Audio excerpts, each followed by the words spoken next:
Hello विद्यार्थियों,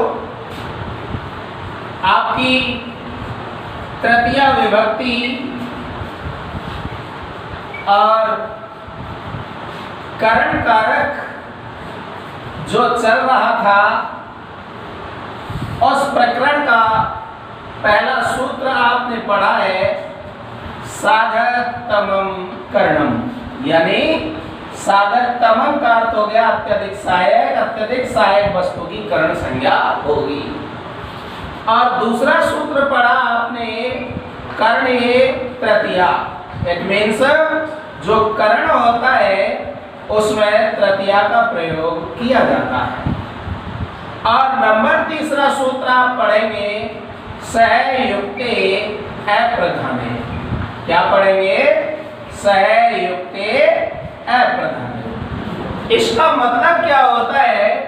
इसका मतलब आइए ठीक तरह से समझ लेते हैं।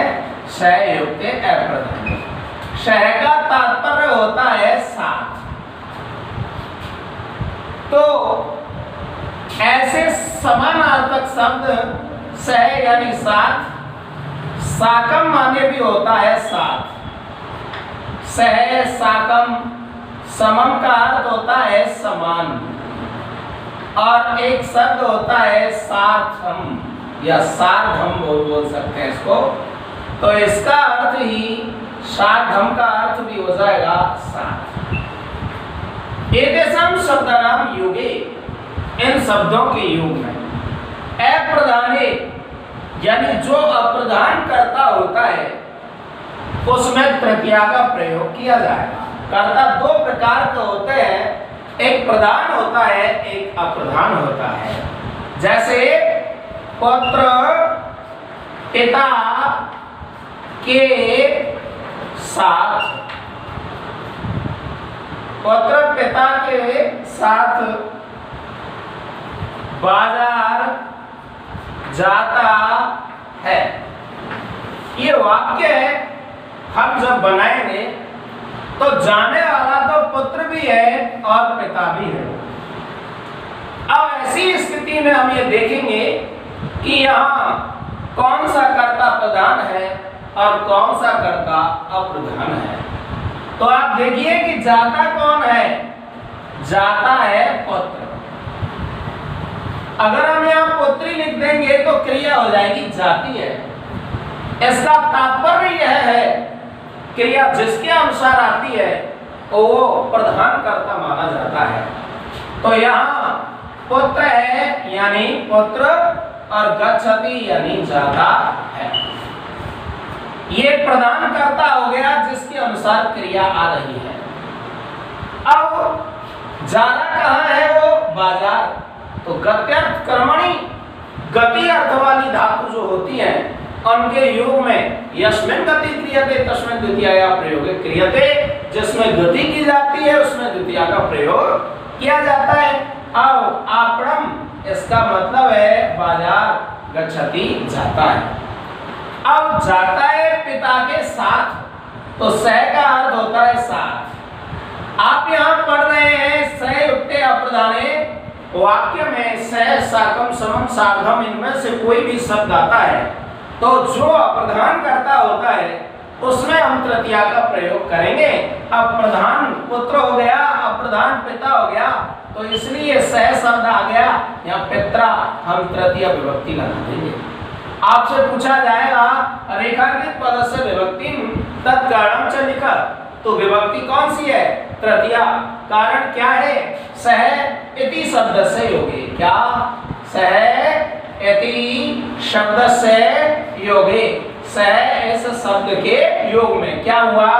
तृतीया प्रयोग क्रियते, तृतीया का प्रयोग किया जाता है। इस तरह से हम इसका उत्तर दे देंगे। जैसे मान लीजिए हमने लिख दिया सीता राम के साथ गई, तो यहाँ देखिए कौन गई? सीता। अब गया तो राम भी था, लेकिन गई ये क्रिया आपकी स्त्रीलिंग है, इसलिए सीता प्रधान कर्ता हो गई। प्रधान में प्रथमा लगा दिया, क्रिया इसके अनुसार लग गई। अब देखिए साथ सह सह शब्द के योग में तृतीया का प्रयोग करते हैं, लेकिन प्रधानकर्ता में या अप्रधान में तो उत्तर मिलेगा अप्रधाने, इसलिए राम में तृतीया का प्रयोग कर दिया जाएगा। तो रामेण सह अगच्छत्, रेखांकित पद में विभक्ति तृतीया, इसका कारण क्या है? तो सह की शब्द संयोगे तृतीया प्रयोग है क्रियते। नेक्स्ट जो सूत्र है वो नेक्स्ट सूत्र पढ़ेंगे आप, ये नांग विकार है। क्या पढ़ेंगे? ये नांग विकार है। इसका तात्पर्य है ये न माने जिसके द्वारा अंग विकार विकृत अंग का बोध होता है। विकृत अंग इसका मतलब किसी अंग में कमी होना। तो विकृत अंगे तृतीया प्रयोग क्रियते, उस विकृत अंग में तृतीया का प्रयोग किया जाता है। जैसे शब्द है अंध है, अंध है का तात्पर्य हो गया अंधा। शब्द है काणे है का तात्पर्य हो गया काना। शब्द है बधिर है का तात्पर्य हो गया बहरा। शब्द है मूक है का अर्थ है गूंगा। शब्द है खलवाट का अर्थ है गंजा। शब्द है कुड़े का अर्थ है टोटा। शब्द है खंज का अर्थ है लंगड़ा। शब्द है लंज का अर्थ है लूला। ऐसे शब्द हैं, ये शब्द अगर वाक्य में आते हैं तो अंग विकार का बोध कराते हैं। जैसे सूरदास, आंख से, अंधा था। एक वाक्य यह है शंकराचार्य आंख से काना था। इन दोनों वाक्यों में अंधा ये भी अंग विकार का बोध करा रहा है, काना ये भी अंग विकार का बोध करा रहा है।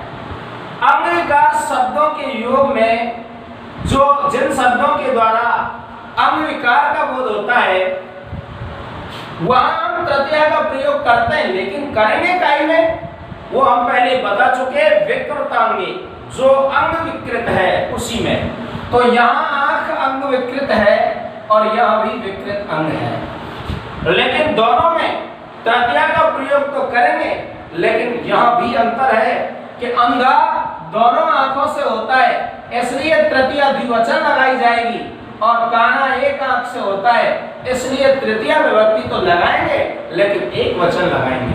तो यहाँ तृतीया द्विवचन हुई तो क्या लिख देंगे? नेत्राभ्याम। और यहाँ तृतीया एक वचन है तो क्या लिख देंगे? नेत्रेण। वाक्य आगे सिंपल बनाया जाएगा कि अंधा कौन था? सूरदास। तो ये हो गया कर्ता, तो हमने लिख दिया सूरदास है। और अंध है यानी अंधा, आसीत यानी था।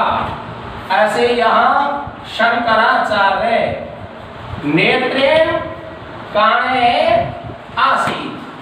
इस तरह से दोनों वाक्य बन गए।